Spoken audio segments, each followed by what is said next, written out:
Each morning, consecrate yourself to God for that day.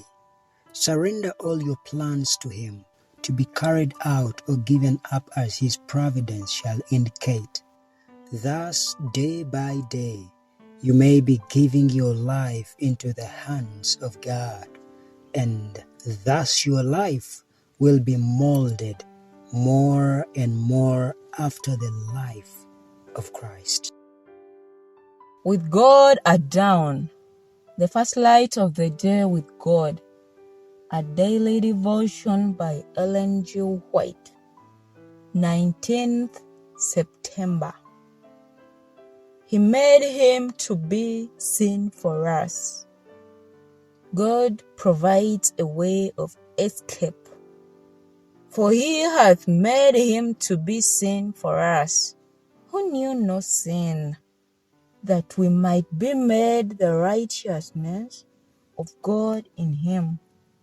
2 Corinthians chapter 5, verse 21. God permitted his beloved Son, full of grace and truth, to come from a world of indescribable glory to a world marred and blighted with sin, darkened with the shadow of death and the curse. He permitted him to leave the bosom of his love, the adoration of the angels, to suffer shame, insult, humiliation, hatred, and death. Behold him in the wilderness, in Gethsemane, upon the cross. The spotless Son of God took upon himself the burden of sin. He who had been one with God felt in his soul the awful separation that sin makes between God and man. This rang from his lips the anguished cry, my God, why hast thou forsaken me?" It was the burden of sin, the sense of its terrible enmity, of its separation of the soul from God. It was this that broke the heart of the Son of God.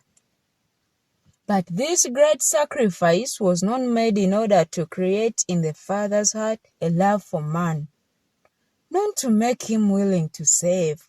No. God so loved the world that he gave his only begotten Son.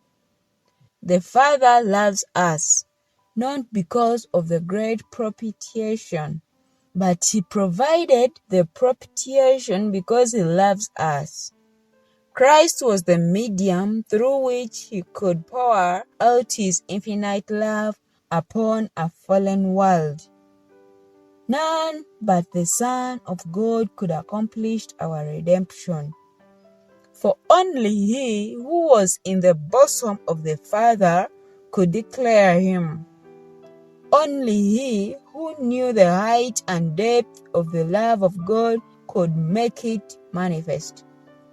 Nothing less than the infinite sacrifice made by Christ in behalf of fallen man could express the Father's love to lost humanity.